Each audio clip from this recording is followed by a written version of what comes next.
अस्सलाम वालेकुम। मैथ के सफ़र में आज की जो हमारी वीडियो है वो एक्सरसाइज 1C क्वेश्चन नंबर है हमारे पास 6 और 7 8 की है। ठीक है, जिसमें क्वेश्चन नंबर 6 में वो हमें कहता है a consignment of fodder can feed. Consignment of fodder जो होती है वो हमारे पास क्या होती है, एक चारे की खेप होती है। ठीक है, मतलब जिस तरह आप गांठ कहते हैं, रुई की गांठ कहते हैं, उस तरह ये हमारे पास एक खेप है। कंसाइनमेंट ऑफ फूडर, एक चारे की हमारे पास खेप है। कैन फीड 1260 कैटल, क्या है वो, हमने 1260 मवेशियों को फीड करवानी है फॉर 50 डेज, 50 दिन के लिए। ठीक है, given that all the cattle consume the fodder at the same rate, और जो तमाम मवेशी हैं वो सेम रेट मतलब है कि एक सभी जो है वो एक हिसाब से खा रहे हैं, बराबर में, मतलब इक्वल पार्ट में उसको क्या कर रहे हैं, हमने उनको फीड करवाना है। ठीक है, और इसका जो पार्ट नंबर 1 है इसमें क्या कहता है, द नंबर ऑफ कैटल, हमने क्या करना है, द नंबर ऑफ कैटल हमने फाइंड करने हैं। And equal consignment of fodder can feed for 75 day. अगर हम उनको 75 डेज जो कंसाइनमेंट ऑफ फूडर है उनको हम फीड करवाते हैं तो वो कितने दिन, अगर वो 75 डेज के लिए उनको हम यही फीड करवाते हैं तो कितने मवेशी उसको क्या करेंगे, खाएंगे। मतलब है कि द नंबर ऑफ कैटल वो हमने क्या करने हैं, फाइंड करने हैं। अगर हमारे पास कंसाइनमेंट ऑफ फूडर है वो कितने दिन हम उसको लेकर चलना है, 75। अगर हम 75 डेज कंसाइनमेंट ऑफ फूडर लेकर चलते हैं तो वो कितने मवेशियों को हम खिलाएंगे। ठीक है, उसके बाद है सेकंड पार्ट में द नंबर ऑफ डेज, हमने क्या करना है, नंबर ऑफ डेज हमने फाइंड करने। An equal consignment of fodder can last if it is use to feed 1575। अगर हम वही जो हमारे पास कंसाइनमेंट ऑफ फूडर है वही अगर हम 1575 कैटल को खिलाते हैं तो वो कितने दिन के लिए चलेगी। चलो आए हम इसको क्या कर लेते हैं, सॉल्व कर लेते हैं। ये हमारे पास क्वेश्चन नंबर 6 है। ठीक है, इसमें पहले तो जो डाटा गिवन है वो हमने लिख लेना है, जो हमारे पास कैटल हैं वो लिख लेने, जो डेज हैं वो लिख लेने। अब यहाँ पे देखिए हमारे पास जो कैटल हैं वो हमारे पास कितने हैं, वो हैं 1260। ठीक है, और वो कितने दिन के लिए उनको हम क्या करते हैं, फीड करवाते हैं 50 डेज के लिए। जो कंसाइनमेंट ऑफ फूडर है हमारे पास चारे की एक खेप है, अगर वो 50 दिन के लिए अगर हम उसको इस्तेमाल करते हैं तो वो कितने मवेशी खाते हैं, 1260 खाते हैं। ठीक है, अब उन्होंने क्या किया है, जो डेज हैं वो क्या कर दिए, इंक्रीज कर दिए, मतलब डेज उन्होंने बढ़ा दिए, मतलब है कि पहले 50 थे अब उन्होंने 75 कर दिए। तो वो कितने मवेशी खाएंगे वो हमने क्या करनी है, फाइंड करने हैं, मतलब है कैटल हमने इसमें फाइंड करने हैं। अब लेट कर लिया, जो हमारे पास कैटल हैं मवेशी हैं वो हमारे पास अननोन है, उनको हमने एक्सपुट कर लिया। ठीक है, अब देखिए मैंने आपको बताया जिसके साथ एक्स आएगा उसके साथ आपने क्या करना है, एरो हमेशा नीचे से ऊपर की तरफ लगाना है। और अब जो हमारे पास विदाउट एक्स हमारे पास वैल्यू होगी उसको आपने क्या करना है, उसमें आपने बताना है क्या ये हमारे पास डायरेक्टली प्रोपोर्शनल है या इनवर्सली प्रोपोर्शनल है। ठीक है, डायरेक्टली प्रोपोर्शनल का मैंने पहले भी बड़ी डिटेल के साथ बताया, तो अभी अगेन बता देता हूँ कि जो हमारे पास डायरेक्टली प्रोपोर्शनल होता है, अगर एक क्वांटिटी के बढ़ने से दूसरी क्वांटिटी भी बढ़ जाए, ठीक है, उसको हम क्या कहते हैं, डायरेक्टली प्रोपोर्शनल कहते हैं। अगर एक क्वांटिटी के कम होने से दूसरी बढ़ जाए, ठीक है, उसको हम कहते हैं इनवर्सली प्रोपोर्शनल। या दूसरी के कम होने से पहली बढ़ जाए उसको हम क्या कहते हैं, उसको भी हम इनवर्सली प्रोपोर्शनल कहते हैं। एक के कम होने से दूसरी कम हो जाए तो फिर भी वो डायरेक्टली प्रोपोर्शनल है, एक के बढ़ने से दूसरी बढ़ जाए तो फिर भी वो डायरेक्टली प्रोपोर्शनल है। अगर एक क्वांटिटी के कम होने से दूसरी बढ़ जाए, ठीक है, या दूसरी के कम होने से पहले वाली बढ़ जाए तो फिर उसको हम इनवर्सली प्रोपोर्शनल कहते हैं। ठीक है, अब यहाँ पे देखें 50 डेज थे तो हमारे पास कितने कैटल थे, 1260 थे। अब डेज उन्होंने बढ़ा दिए हैं, 75 कर दिए हैं, तो जो कैटल होंगे वो क्या हो जाएंगे, कम हो जाएंगे। तो इसका जो हमारे पास एरो होगा वो क्या हो जाएगा, ऊपर से नीचे की तरफ होगा। ठीक है, अब यहाँ पे हम इसको क्या कहते हैं, फ्रैक्शन की फॉर्म में कन्वर्ट कर लेते हैं। जो हमें ये एरो ये हमें बताता है यही है कि हमने इसको आगे कैसे सॉल्व करना है, फ्रैक्शन की फॉर्म में कैसे लिखना है। अब यहाँ पे देखें, जहाँ पे इसकी टेल है आपने वो नोमिनेटर में लिख लेना है, और जहाँ पे इसकी हेड है वो आपने डिनोमिनेटर में लिख लेना है। ठीक है, इधर आ जाए, दरमियान में इक्वल टू का साइन डालना। इधर हमारे पास इसकी टेल पे 50 आ रहा है वो नोमिनेटर में, और जो इसकी हेड है वहाँ पे 75 आ रहा है वो आपने डिनोमिनेटर में लिख लेना है। अब यहाँ पे तो हमने क्या करना है, नंबर ऑफ कैटल फाइंड करने हैं, वो हमारे पास अननोन है, वो हमने एक्सपोर्ट किया है। तो क्या करेंगे, x ओवर 1260 है। अब 1260 इधर डिवाइड हो रहा है, अगर हम इसको इक्वल टू की दूसरी साइड पे लेके जाएंगे तो वो उधर जाके क्या हो जाएगा, मल्टीप्लाई हो जाएगा। ठीक है, अब यहाँ पे देखें, इधर 50 है, इधर 75 है। 50 अगर हम 25 2 जार हमारे पास क्या होता है 50, और 25 3 जार हमारे पास क्या होता है 75। ठीक है, आगे हम 3 1 जार 3, 3 4 जार 12, ठीक हो गया, और 3 2 जार 6 और 0 7 वैसे आ जाएगा। अब 420 को हमने क्या करना है, 2 के साथ मल्टीप्लाई करवा देना है। तो x इज इक्वल टू हमारे पास क्या हो जाएगा, 2 मल्टीप्लाई बाय हमारे पास 420 आ जाएगा, तो x इज इक्वल टू हमारे पास क्या आ जाएगा 840 आ जाएगा। अब देख लें, हम बता देते हैं कि हमें कैसे पता चला कि इन्वर्सली प्रोपोर्शनल है। अब पहले 50 थे तो वो हमारे पास 1260 डेज के लिए 1260 मवेशी के लिए थी, ठीक है, कैटल के लिए थी। अब वो जो डेज हैं उन्होंने बढ़ा दिए हैं, तो जो मवेशी हैं वो हमारे पास देखें, पहले हमारे पास 50 डेज के लिए 1260 कैटल थे। अब जब उन्होंने डे बढ़ाए हैं, डे उन्होंने 75 कर दिए हैं, तो जो हमारे पास कैटल हैं वो हमारे पास क्या हो गए 840 हो गए, मतलब पहले से कम हो गए। तो इसका मतलब है कि एक मिकदार बढ़ी है तो दूसरी हमारे पास क्या हो गई है, कम हो गई है। तो इसी को ही तो हम इन्वर्सली प्रोपोर्शनल कहते हैं कि एक के बढ़ने से दूसरी कम हो जाए या दूसरी के बढ़ने से पहले वाली कम हो जाए। ठीक है, इसका जो सेकंड पार्ट है उसमें वो क्या कहता है, अब कैटल और डेज जो फर्स्ट कंडीशन है वो तो वैसे ही रहेगी, मतलब 1260 कैटल हैं तो वो कितने हैं 50 डेज के लिए उनके पास हमारे पास है कंसाइनमेंट ऑफ ऑर्डर है। ठीक है, अब वो कहता है कि कैटल हमने पहले से बढ़ा दिए, मतलब 1575 कर दिए हैं, तो जो हमारे पास डेज हैं वो हमारे पास क्या होंगे, वो हमारे पास लेट कर लिया, अननोन है वो हमने एक्सपोर्ट कर लिया। ठीक है, तो वही काम जिसके साथ x आएगा उसके साथ एरो हमेशा आपने नीचे से ऊपर की तरफ लगाना है। बाकी आपने देख लेना है 50 डेज थे तो जब जो हमारे पास कैटल थे वो हमारे पास क्या थे 1260 थे। अब हमने क्या करना है, कैटल उन्होंने पहले से बढ़ा दिए हैं, मतलब है कि 1575 कर दिए हैं, तो जो डेज होंगे वो हमारे पास क्या हो जाएंगे, कम हो जाएंगे। क्योंकि आपको पता है ना, जब एक चीज़ मतलब है कि ऐसा समझ लें कि हमारे पास कुछ खुराक है, ठीक है, पहले वो 10 लोग खा रहे थे, ठीक है, फर्ज करेंगे आप ऐसा समझ लें कि आपके पास 2 kg सेब है, ठीक है, 2 kg सेब है, ठीक है, और वो कितने लोग खा रहे थे, वो हमारे पास 10 लोग, ठीक है, 10 पीपल कर लें। अब जो हमारे पास फर्ज करें कि हम क्या करें, लोग जो हमारे पास पीपल हैं वो हम 10 से बढ़ाकर 15 कर देते हैं। ठीक है, तो पहले ये जो हमारे पास सेब थे ये हमारे पास क्या होना था, इन्होंने जो हमारे पास इसमें में आना था, मतलब है कि फ़र्ज़ करें वो हमारे पास कुछ 100 ग्राम कर लें, चलें लेट कर लें कि हमारे पास 200 ग्राम कर लें, ठीक है, क्योंकि 2 kg है तो कितने पीपल हैं 10 पीपल हैं। ठीक है, तो पहले इन्होंने जो ये सेब थे 2 kg एप्पल थे, इन्होंने हमारे पास एक पर्सन एक पीपल एक इंसान के हिस्से में 200 ग्राम आना था। अब उन्होंने जो 15 एप्पल हैं वो सॉरी जो हमारे पास पीपल हैं उन्होंने वो बढ़ाकर 15 कर दिए, तो जो हमारे पास जो सेब हैं जो उनका वेट है वो पहले से क्या हो जाएगा, कम हो जाएगा। मतलब है कि पहले 200 आ रहे थे तो अब वो हमारे पास यहाँ पे क्या आ जाएंगे 150 ग्राम आ जाएंगे, मतलब है कि पहले से उन्होंने लोग बढ़ा दिए।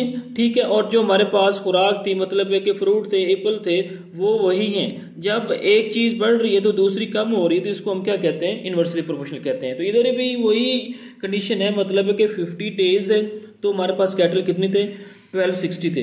अब उन्होंने क्या किया है कि डेज हमने फाइंड करने और जो कैटल है वो उन्होंने बढ़ा दिए हैं, खुराक हमारे पास वही है, कंसाइनमेंट ऑफ फूड वही है, ठीक है, लेकिन उन्होंने कैटल जो मवेशी थे वो बढ़ा दिए हैं। तो इसका मतलब है कि डे जो वो खुराक पहले 50 डेज चल रही थी अब वो 50 से क्या हो जाएगी, कम हो जाएगी।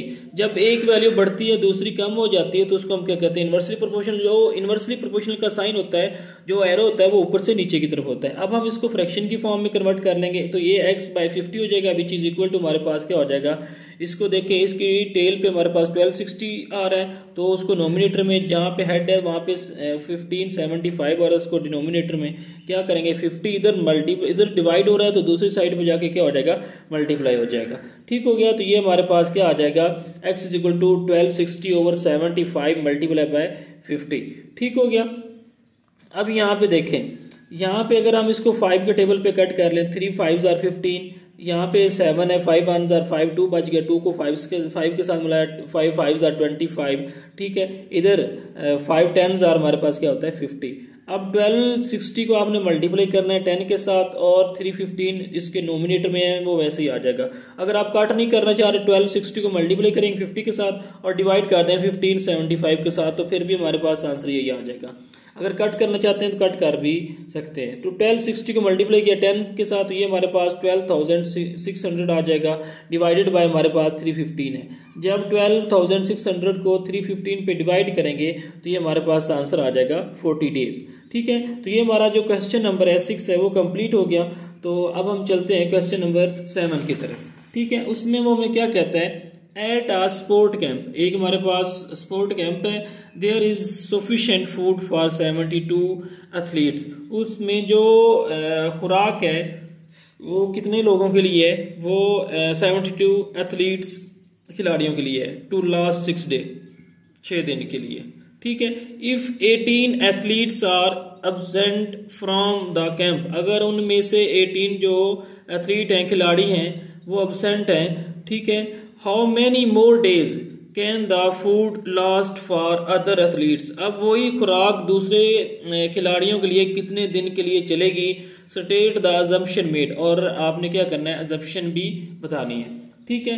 तो चलें आया हम इसको सॉल्व कर लेते हैं। तो यहाँ पे देखें, सबसे पहले तो हमने क्या करना है, रिमेनिंग एथलीट्स, टोटल हमारे पास जो एथलीट्स थे वो हमारे पास 72 थे, और उनमें जो एब्सेंट हो गए थे वो हमारे पास कितने थे, 18 थे, ठीक है। अब 72 में से -18 कर देंगे तो जो हमारे पास प्रेजेंट एथलीट्स होंगे वो हमारे पास क्या आ जाएंगे, 54 एथलीट्स आ जाएंगे। अब जो हमारे पास डाटा गिवन डाटा है उसको हमने लिख लेना है, जो एथलीट्स हैं वो हमारे पास वो लिख लेना है, और उसके बाद जो हमारे पास डेज हैं वो है। अब जो हमारे पास एथलीट्स थे वो हमारे पास कितने थे, 72 थे, और उनके लिए जो सफिशिएंट फूड थी वो कितने दिन के लिए थी, वो 6 डेज के लिए थी। अब उनमें से 72 में से 18 जो हमारे पास एथलीट्स थे वो एब्सेंट हो गए, तो बाकी हमारे पास 54 बच गए। तो वो कहता है कि अब ये जो सफिशिएंट फूड है, जो ये खुराक है, अब वो कितने दिन के लिए चलेगी, वो हमने क्या करनी है, फाइंड करनी है। लेट कर लिया कि जो हमारे पास डेज हैं वो हमने एक्स कर लिया, ठीक है, और इसके साथ जो हमारे पास, अब आपको पता है मैंने पहले भी बताया, जो एक्स होता है उसके साथ एरो जो होता है हमेशा नीचे से ऊपर की तरफ आता है। डेज 6 थे, ठीक है, तो कितने एथलीट्स उस फूड को खा रहे थे, 72 खा रहे थे। अब जो हमारे पास एथलीट के हैं 54 हो गए हैं, तो इसका मतलब है कि जो खुराक है वो क्या होगी, वो ज्यादा दिन के लिए चलेगी, क्योंकि पहले 72 एथलीट थे तो 6 डेज तक वो खुराक चलती थी। अब जो एथलीट्स हैं वो पहले से कम होकर 54 हो गए हैं, तो इसका मतलब है कि जो हमारे पास डेज हैं वो क्या हो जाएंगे, बढ़ जाएंगे, और वो खुराक जो है हमारे पास ज्यादा दिन के लिए चलेगी। जब यहाँ पे देखें एक चीज कम हो रही है, तो इसका मतलब है कि जो डेज हैं वो क्या हो जाएंगे, बढ़ जाएंगे, तो ये भी हमारे पास क्या आ जाएगा, इनवर्सली प्रोपोर्शनल आ जाएगा, तो इसका एरो ऊपर से नीचे की तरफ आ जाएगा। अब हमने इसको फ्रैक्शन की फॉर्म में लिख लेना है, जो जहां पे उसकी टेल है उसको नोमिनेटर, जहां पे उसकी हेड है उसको डिनोमिनेटर में, तो यहाँ पे x/6 आ जाएगा, दरमियान में इक्वल का साइन है, यहाँ पे इसकी टेल नोमिनेटर में और जो हेड है वो डिनोमिनेटर में, ठीक हो गया। तो ये 70/54 आ जाएगा, ठीक है। यहाँ पे हमने x फाइंड करना है, तो क्या करेंगे, x फाइंड करने के लिए 6 इसको डिवाइड कर रहा है तो दूसरी साइड में जाके मल्टीप्लाई हो जाएगा, 6 1s are 6, ठीक है, और 6 9s are हमारे पास क्या हो जाएगा 54, और उसके बाद 9 1s are बाकी हमारे पास जो आगे मजीद इसको सिंप्लीफाई करेंगे तो ये हमारे पास 72 डिवाइडेड बाय 9 आ जाएगा, तो 9 1s are 9 और 9 8s are हमारे पास क्या हो जाएगा 72 हो जाएगा। तो ये हमारे पास डेज आ जाएंगे 8 डे आ जाएंगे, ठीक है। अब यहाँ पे देखें हमारे पास अगर 18 एथलीट्स एब्सेंट होते हैं, जो वो हमारे पास खुराक है वो हमारे पास कितने दिन के लिए चलेगी, वो हमारे पास 8 डेज के लिए चलेगी, ठीक है। तो अब हमें पता चल गया कि एक चीज कम हुई है, तो अगर एथलीट्स कम हुए हैं तो जो हमारे पास डेज हैं वो हमारे पास क्या हो गए, पहले 6 थे तो अब वो हमारे पास क्या हो गए, बढ़ गए। तो एक इसका मतलब है कि एक वैल्यू कम हुई है, दूसरी हमारे पास इंक्रीज होगी, तो ये हमारे पास इनवर्सली प्रोपोर्शनल आ गया।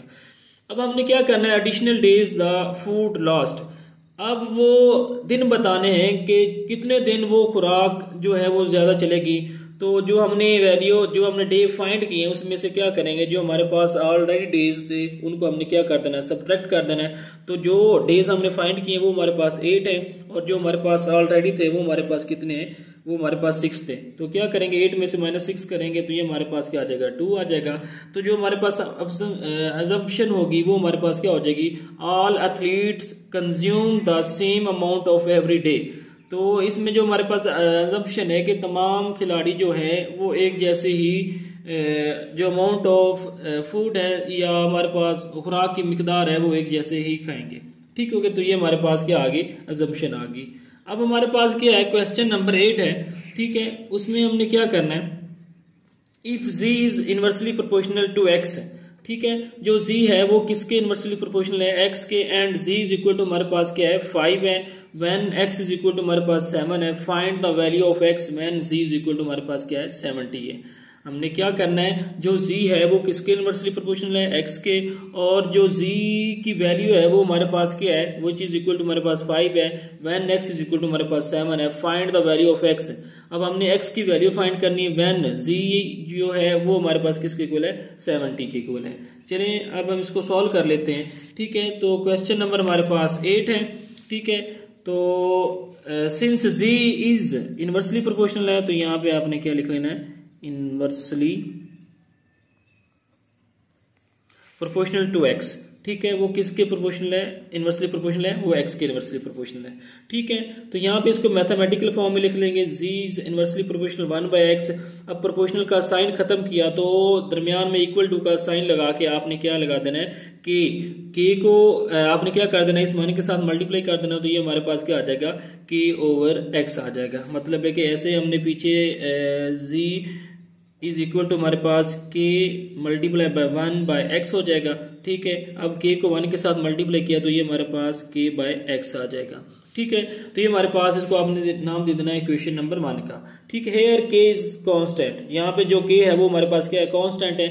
व्हेन, अब हमने क्या करना है, when z is equal to 5 and x is equal to हमारे पास 7 है, देन जो इक्वेशन नंबर 1 है वो हमारे पास क्या बनती है, z की जगह पे आपने क्या करना है, z की जगह पे आपने 5 पुट कर देना है और x की जगह पे आपने क्या पुट कर देना है, 7 पुट कर देना है। तो यहाँ पे z की जगह पे 5 पुट कर दिया, x की जगह पे 7 पुट कर दिया, तो यहाँ से हमारे पास क्या आ जाएगी, k की वैल्यू आ जाएगी। अब k हमने फाइंड करना है, 7 इधर डिवाइड हो रहा है, दूसरी साइड पर जाके क्या हो जाएगा, मल्टीप्लाई। तो यहाँ पे k इज इक्वल टू हमारे पास क्या आ जाएगा, 35 आ जाएगा। अगर आप इधर एक स्टेप और बढ़ाना चाहते हैं, ये नहीं बढ़ा सके, तो यहाँ पे k इज इक्वल टू हमारे पास क्या आ जाएगा, अब यहाँ पे जो k है डिनोमिनेटर में 7 है वो इधर डिवाइड हो रहा है, दूसरी साइड पे जाएगा तो वो क्या हो जाएगा, मल्टीप्लाई हो जाएगा। तो 7 multiply by 5 which is equal to हमारे पास k इज इक्वल टू हमारे पास क्या आ जाएगा, 35 आ जाएगा। अब जो हमारे पास इक्वेशन 1 है वो हमारे पास क्या बन गई, z is equal to k हमारे पास आ गया 35। तो वो हमने k की जो वैल्यू इक्वेशन नंबर 1 में पुट कर दी, तो वो हमारे पास z इज इक्वल टू हमारे पास 35/x आ गया। व्हेन अब हमारे पास क्या करना है next, when z is equal to 75 then x is equal to हमने क्या करना है, फाइंड करना है। तो अब आपने इसी जो अब इक्वेशन आ रही, चाहे इसमें वैल्यू पुट कर लें चाहे इक्वेशन नंबर 1 में पुट कर लें, वो आपकी मर्जी है, आंसर दोनों से ही सेम आएगा। ठीक है, अब z हमारे पास कितना है, 70 है, तो यहाँ पे 70 z की जगह पे 70 पुट कर दिया, k की जगह पे हमारे पास वैल्यू ऑलरेडी पुट की है 35 है, तो x हमने क्या करना है, फाइंड करना है। ठीक है, अब k की वैल्यू पुट करने के बाद हमने यहाँ पे जो वैल्यू फाइंड करनी है वो किसकी फाइंड करनी है, x की फाइंड करनी है। तो यहाँ x डिवाइड हो रहा है, तो क्या करेंगे, अब हमने इन दोनों की क्या करनी है, प्लेस चेंज कर देनी है। x की जगह पे 70 आ जाएगा और 70 की जगह पे हमारे पास क्या आ जाएगा, x आ जाएगा। ठीक है, अगर ऐसा नहीं करना तो इसको आप क्रॉस मल्टीप्लाई भी कर सकते हैं, इसका डिनोमिनेटर 1 लिख के इसको इसके साथ और इसको 1 के साथ मल्टीप्लाई करेंगे तो फिर भी हमारे पास आंसर 0.5 ही आएगा। ठीक है, तो यहाँ पे इन दोनों की प्लेस चेंज कर दी, तो x की जगह पे 70 और 70 की जगह पे x आ गया। तो अब हमने क्या करना है, इसको कट कर लेते हैं, 35 1 जार 35 और 32 जार हमारे पास 70। तो x इज इक्वल टू हमारे पास क्या आ जाएगा, 1/2 आ जाएगा, विच इज इक्वल टू, अब 1 को 2 पे डिवाइड करेंगे तो आंसर हमारे पास क्या आ जाएगा, 0.5 आ जाएगा। तो इसके साथ क्वेश्चन नंबर आपका 8 भी हो गया। तो इस तरह की मज़ीद वीडियो के लिए मेरे चैनल को सब्सक्राइब कीजिए और लाइक कीजिए और बेल आइकॉन के बटन को दबा दीजिए ताकि हर नई आने वाली वीडियो आप तक पहुंचती रहिए। इसके साथ इजाज़त दीजिए, अल्लाह हाफिज़।